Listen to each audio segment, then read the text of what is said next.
بسم الله الرحمن الرحيم. أعوذ بالله من الشيطان الرجيم. بسم الله الرحمن الرحيم. الحمد لله رب العالمين بارئ الخلائق أجمعين. الصلاة والسلام على سيدنا ونبينا وحبيب قلوبنا أبي القاسم محمد. أما بعد، فقد قال الله تبارك وتعالى في كتابه المجيد. بسم الله الرحمن الرحيم. يا أيها الذين آمنوا كتب عليكم الصيام كما كتب على الذين من قبلكم لعلكم تتقون. وقال رسول الله صلى الله عليه وآله وسلم واحفظوا ألسنتكم. اللہ رب العزت نے دعا کو پروردگارا محمد و آل محمد وستوی ماہ مبارک رمضان دی مبارک رحمتنا برکتنا نازل کی. پروردگارا متکبرہ و صغیرہ و گناہوں بخشش وکی. سورہ مؤمنین و مؤمنات کی مشکلات لری آسانی و گرزول کی حاجتنا طلو برآوردہ کی. پروردگارا امام زمان ظہور بتعجیل وکی. دوستانی عزیز، تاسو په خدمت کې مد الله رب العزت پاک کتابنا آیا تلاوت کا. اللہ ارشاد فرمی ای ایمان والو تاسو باندې ما روزه واجبه کړې دي لکه څرنګه تیر شوي امتونو باندې واجبه وه.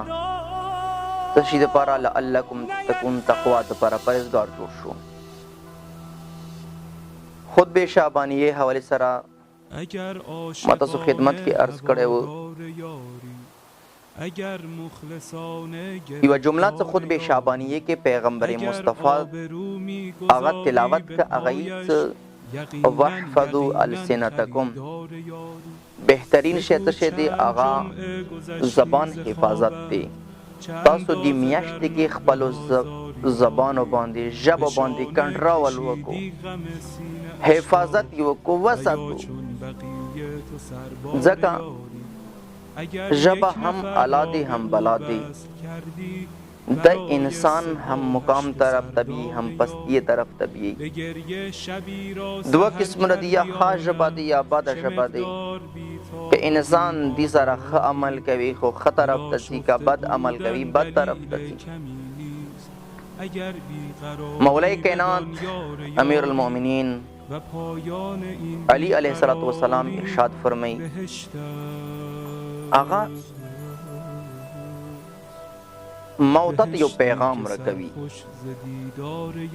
غیث من کثر کلامو ژبې حوالې سره دی. ځکه چې کلام ژبې نه دی، ژبې سره کېږي خبرې اترې.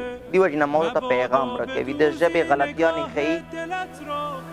علی علیہ الصلوۃ والسلام ارشاد فرمائی من کثر کلامو کثر خطاؤه. کوم کس ډېرې خبرې کوي هغه ډېرې خطاوانې کوي. ومن کثر خطاؤه قل حیاؤه. کوم کس ډېرې خبرې کوي، زیاتې خبرې کوي، هغه به حیا کموي. ومن قل حیاؤه قل ورعه. او کوم کس حیا کمه شوه، شرم کم شول، هغه به تقوا کمه شي. ومن قل ورعه مات قلبه. مولایی څه کوم کس تقوا کمه شوه هغه به زړه مړ شي. ومن مات قلبه دخل فی النار. او چا زړه مړ شو هغه جهنم طرف ته ځي. یو بهترین روایت مولانا سموتا ته یو پیغام راکړ، فقط اور فقط زبان دی، ژبه دی. څه دې وجې نه انسان جهنم طرف ته لاړ. څه وجې نه؟ مولا دی کلام کې مطلب څه دی؟ ډېرې خبرې کوه نه. کیدای شي یو کس وي چې هغه ښې خبرې ډېرې کوي، آیا دا مطلب دی؟ نه. کوم کس بېهوده خبرې فضول خبرې ډېرې کوي هغو ته یو پیغام ورکړی دی. کوم کس ډېرې خبرې کوي هغه به غلطي ډېره کوي، او چا غلطي زیاتوي هغه به حیا کموي. چا حیا کمه شوه هغه تقوا کمه شوه. چا تقوا کمه شوه هغه زړه مړ شه. چا زړه مړ شه هغه د جهنم ته ځي. سترګې وغړوه. دنیا کې انسان دپاره د کوم مولا دی حدیث کې ذکر کړی دی عمده مهم شیان دي. حیا دي چې انسان کله بې حیا شي هغه انسان بیا مختلف قسم ګناهانو باندې سر وځي، مختلف قسم ګناهان کوي. کله انسان تقوا نه پرېوځي، تقوا ویلي تقوا یې کامه شي هغه انسان ګناه طرف ته ځي، شیطان طرف ته ځي.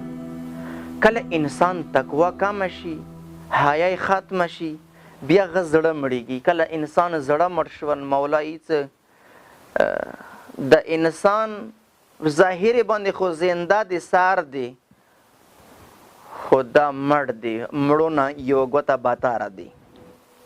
ځکه چې مړ دی کوم انسان هغه خو هسې مړ دی، هغه عمل باندې دا زنده دی، خو دی زړه مړ دی، د تقوا نشي اختیاره کوي، دی نه حیا لاړه، د عمل نشي کوي، د دپاره ډایرکټ جهنم دی. ستاني عزیز پکار دی موږ خپل زبان باندې کنټرول وکړو. څومره کیدی شي د زبان الله رب العزت موږ ته ذکر دپاره راکړی دی، حقو دپاره راکړی دی. ډېر خلک دي دغه زبان بادو باندې استعمالوي، زیاړو باندې استعمالوي، ناحقو باندې، غیبت باندې، تهمت باندې استعمالوي. خو یوې ورځې موت نه پوښتنه کېږي، د ژبه موت نه پوښتنه کوي، اعضا او جوارح دي چې موت نه پوښتنه کوي، دوی نه پوښتنه کېږي. موت سره جواب نشته دی. چا چا پسې موت غیبت کړی، تهمت لګولی دی، موت چا چاته زیاړې کړي دي. ماهی مبارک رمضان دی، پکار دی چې انسان ژبې باندې کنټرول وکړي، ژبه پکار دی حفاظت وکړي، ژبې حفاظت وکړي، محفوظه وساتي. مو خلکو کله مو خلکو باندې روژه راشي، بیا د ژبې نه کار خلي. مازدیګر ټایم ته وخت نږدې شي، هغه یکمن شور کوي، یوه څه نښله بل څه نښله. ځکه پیغمبري څه حفاظت وکړو، خپلو بچیو سره خپلو ښځو سره هغه شور کوي، نښت کوي، زیاړې زورل کوي. ځکه روژه یې دی کم، روژه یې ځان دپاره ساتلی دی، خپل عبادت دپاره دی. خو ما او تا باندې هغه روژه خرڅوي، ما او تا سره شور کوي. بیا خلک چې دې باندې خو روژه ختلی دی سار باندې. انسان پکار دی حفاظت وکړي. ژبې والا یو بهترین آلات دی چې دې سره انسان پکار دی الله طرف ته راشي، قرآن تلاوت وکړي، احادیث تلاوت وکړي، چاته ښه خبره وکړي، امر بالمعروف نهي عن المنکر وکړي. پیغمبر ارشاد فرمایي قیامت ورځې ټول نه سخترینه سزا ژبې ته ملوي. اوره د حدیث دغې ژبې د ټول نه سخترین عذاب ملویږي. نورو اعضاو جوارحو ته لاس، شپې، غوږونه، سترګې، دیو ته غور عذاب نه ملویږي. کله الله رب العزت عذاب ورکوي ژبې ته، ژبه اعتراض کوي پروردګاره ما سره نور اعضا او جوارح هم دي، هغو ته دوره عذاب نه ورکوي، فقط ما ته دوره عذاب.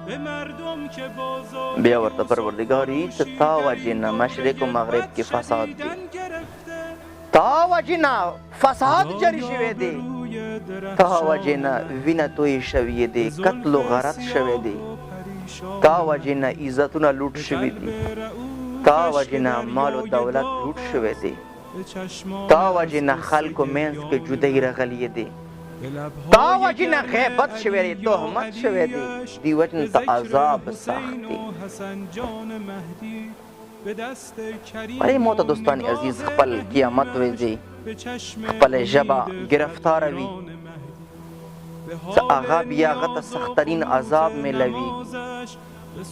او ته پکار د څه کار ونه کړو، د څه کار وکړو چې هغه ژبه راحت کړي وي، اعضا او جوارح مو ته راحت کړي. څه دی سلمان حکیم بچي یو ملګری و، هغه خپل ملګري ته چې لاړ شه یو حیوان ذبح کړه، هغه نه ما ته بهترین شی راوړه. څه ملګری لاړ په سوی ګډوې هغه یې ذبح که هغه نه یې ژبه راوخله ری وړه ورته کوڅ دا واخله